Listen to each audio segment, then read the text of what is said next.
സ്വാമിയേ ഈ ശരണമയ്യപ്പ. പ്രിയമുള്ളവരെ, ഞാൻ നിങ്ങളുടെ സ്വന്തം തനിനാടൻ ചങ്ങാതി. 2 ദിവസം വളരെ തിരക്കിലായിരുന്നു, അതുകൊണ്ട് വീഡിയോ ഒന്നും ഇടാൻ സാധിച്ചില്ല. കള്ളന്മാർ ഒന്നൊന്നായി പിടിക്കപ്പെടുന്നത് കണ്ടിട്ട് വീഡിയോ ഇടാതിരിക്കാൻ പറ്റുന്നില്ല. നമുക്ക് എല്ലാവർക്കും അറിയാം, നമ്മുടെ പുണ്യപൂങ്കാവനമായ ശബരിമല, ആ ശബരിമലയെ തകർക്കാൻ ഇവർ ഒരുപാട് ശ്രമിച്ചു. അവിടെ ആചാരലംഘനം നടത്തി, ഇരുട്ടിന്റെ മറവിൽ വൃത്തികെട്ട സ്ത്രീകളെ ചുമന്ന് കയറ്റി ആചാരലംഘനം നടത്തി നമ്മുടെ മനസ്സിൽ തീകോരിയിട്ട ഈ സഖാക്കന്മാർ വീണ്ടും ചെറ്റത്തരം കാണിച്ചിരിക്കുകയാണ്. നമുക്കറിയാം, ഇന്ന് ദേവസ്വം പ്രസിഡന്റിനെ വരെ ഇന്നിപ്പോ അറസ്റ്റ് ചെയ്തിരിക്കുന്നു.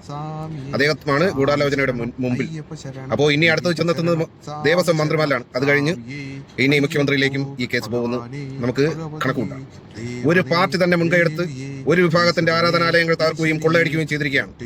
സ്വാമിയെ ശരണമയ്യപ്പ. അയ്യപ്പൻ ഇത്രയും വലിയ ശക്തിയാണ് എന്നതിന് വേറെ തെളിവൊന്നും വേണ്ട. എല്ലാവരെയും കൊണ്ടുവന്നു നിയമത്തിന് മുന്നിൽ.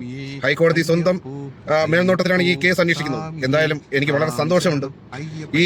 ഇവരെ ഇപ്പൊ 2-3 ദിവസം മുന്നേ അവിടെ ജനക്കൂട്ടത്തെ നിയന്ത്രിക്കാൻ ആളില്ലാതെ വന്നു. അവർക്ക് വേണ്ട അടിസ്ഥാന സൗകര്യങ്ങൾ നൽകാൻ ആളില്ലാതെ വന്നു. അവിടെ മൊത്തം അവർ എന്താ പറയാ, പലരും ദർശനം കിട്ടാതെ തിരിച്ചു മടങ്ങി. അങ്ങനെയുള്ള സാഹചര്യം ഇതാ ഇപ്പോഴും അവിടെ നടക്കുന്നു. പല പോലീസുകാരും അയ്യപ്പന്മാരെ അസഭ്യം പറയുന്നു, അവരുടെ ദേഹാപദ്രവം ചെയ്യുന്നു, അവരെ പിടിച്ചു വെക്കുന്നു. അങ്ങനെയൊക്കെയുള്ളൊരു അവസ്ഥ നമ്മളിപ്പോ ടിവിയിൽ കണ്ടു. അപ്പോ എങ്ങനെയൊക്കെ ഒരു വിഭാഗത്തിന്റെ ആരാധനാലയങ്ങളെ തകർക്കാം എന്ന് ആലോചിച്ചുകൊണ്ടിരിക്കുകയാണ് അവർ. അപ്പോ എന്തായാലും എനിക്ക് ഒരുപാട് സന്തോഷമുണ്ട്. ഭക്തജനങ്ങൾ എല്ലാവരും പ്രാർത്ഥനയോടെ ശരണം വിളിക്കുവാൻ. സ്വാമിയേ ശരണമയ്യപ്പോ.